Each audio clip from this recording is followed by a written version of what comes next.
North Jersey towns are fighting affordable housing all the way to the Supreme Court. Will they be successful? My prediction. Plus, I have some thoughts on what they could be doing instead. In 2024, the mayor of Montvale, New Jersey announced that he was going to form a coalition to bring fairness to the affordable housing program. He imagined that there would be 62 towns, each devoting 20,000 taxpayer dollars to the endeavor, for a total budget of $1.2 million. What was the justification for their suit? They hadn't gotten to that part at this point in time. In the end, it was nowhere near 62 towns that signed on for this thing. This is the full list of the 27 towns.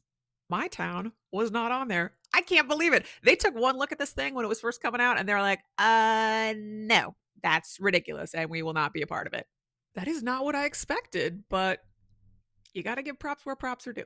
They did announce their justification at some point. I remember reading it, not being particularly impressed. I mean, I'm no lawyer, but I do have a brain, and it just didn't seem like there was any there. Many judges have agreed with me because this whole thing has gone nowhere. It has been loss after loss after loss.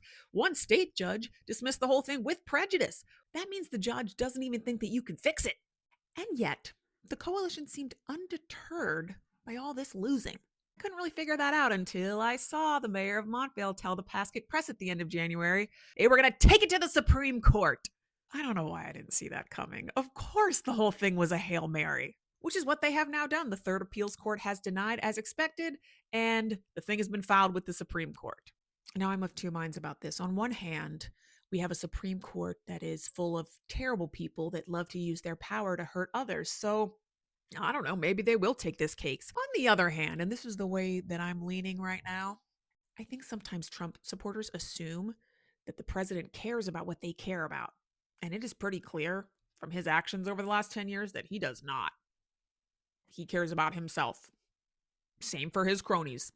And they understand that they have limited political capital. Is the Supreme Court willing to spend their political capital at this point on knocking over some constitutionally mandated thing in New Jersey? I have my doubts. If the Supreme Court says no, all this money was just wasted, right? So ultimately, we're going to see what happens with this whole Supreme Court case. I would also like to talk about what I think towns could be doing instead of spinning their wheels in the mud. But this video has got a little long. I'm going to take this to part 2. More to come.